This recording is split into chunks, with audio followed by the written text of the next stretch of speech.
cette idée de, en fait, ça peut arriver n'importe où. Il se rendait pas trop compte aussi de ce que c'était le consentement, disant que j'étais une nympho, et en parallèle que, genre, quand je voulais pas coucher avec lui, bah, genre, j'étais cassée parce que les autres filles étaient pas comme ça. Une fois en vacances, je m'étais réveillée et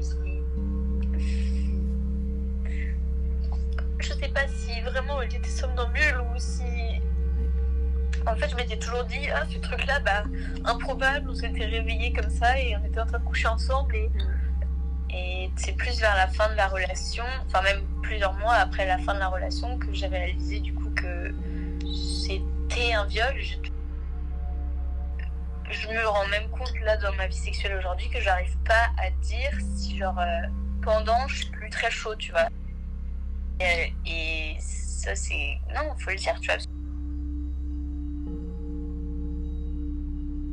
J'avais 16 ans, j'étais sur le quai de la gare et je sens un regard un peu persistant, et je regarde en face de moi et je vois un mec.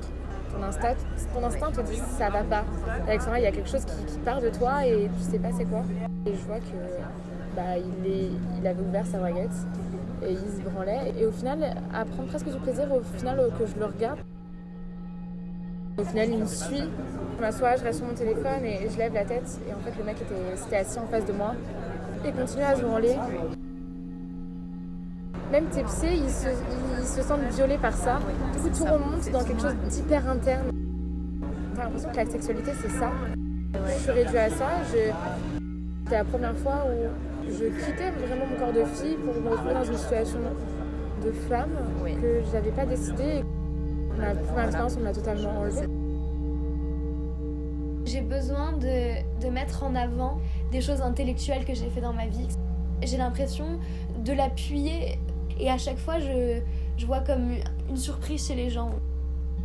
Tiens Iris, j'ai vu un film avec Cameron Diaz, qu'est-ce qu'elle est conne, mais qu'est-ce qu'elle te ressemble, c'est impressionnant.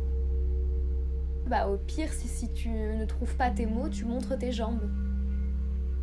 Je connais l'impact de mon corps et pour moi c'est quelque chose de positif plutôt que de quelque chose de dégradant. C'est pas un outil. Mais ça, c'est difficile de faire la différence entre une femme veut être traitée comme un bout de viande et une femme aime plaire. Au bout d'un moment, quand t'as besoin de quelqu'un, t'as l'impression qu'il y a toujours un prix à payer de toi-même. On dit tout le temps, il faut qu'il y ait un jeu de séduction entre un réalisateur et une actrice, mais pour moi, ça c'est l'ancien monde, quoi.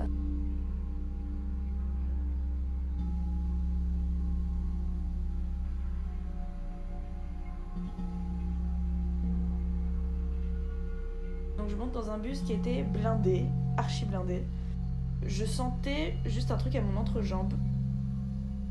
Bien 5-6 bonnes minutes après que je commençais à sentir ça, je vois que c'est certainement une main. Et donc en fait la main de ce mec qui était à ma droite. Je regarde vite fait le mec à côté de moi, immobile, et je le vois bouger sa main. Je crie pas, je hurle pas parce que en fait juste personne n'a vu. Je pose mon téléphone vraiment devant sa gueule en le prenant en photo. Donc le mec se barre et en fait moi je me retrouve en sortant de là, et dès que je sors du bus, genre complètement essoufflée, haletante, c'est-à-dire que j'ai jamais eu cette sensation d'épuisement et d'essoufflement et de panique. Tout ça s'est passé sans que je me rende compte. Il y avait beaucoup de colère et d'impuissance. Je ne peux rien faire et je n'ai rien pu faire. It was my piano teacher that I would see weekly. He knew like the sort of jokes and stories that our family had, and he would actually turn these into sexual touchings.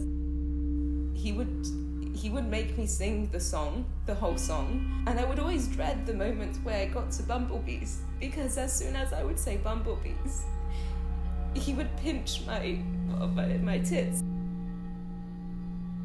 And he would just like whisper asshole and force me to say it, and the minutes I would say it was always above the clothes. He would put a finger up my bum. Today I know that there are things that I can't remember but that I feel in my body, and I know I have sometimes pulses in my body, especially around my genital area, where I feel pulse.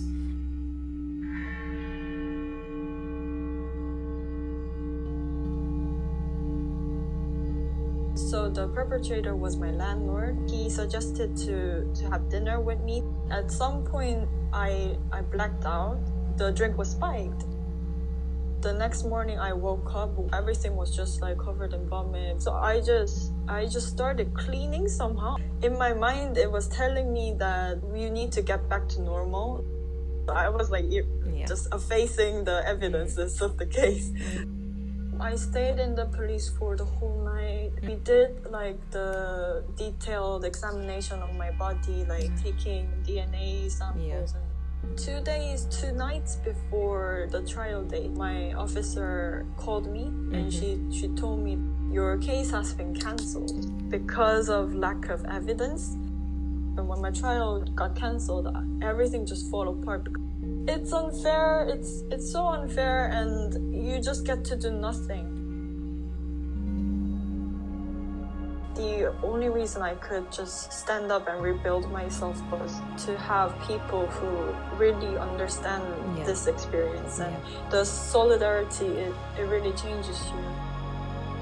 I was completely disappointed by humanity and the justice system in general, but you know, you guys really made me believe in love again and in humanity again.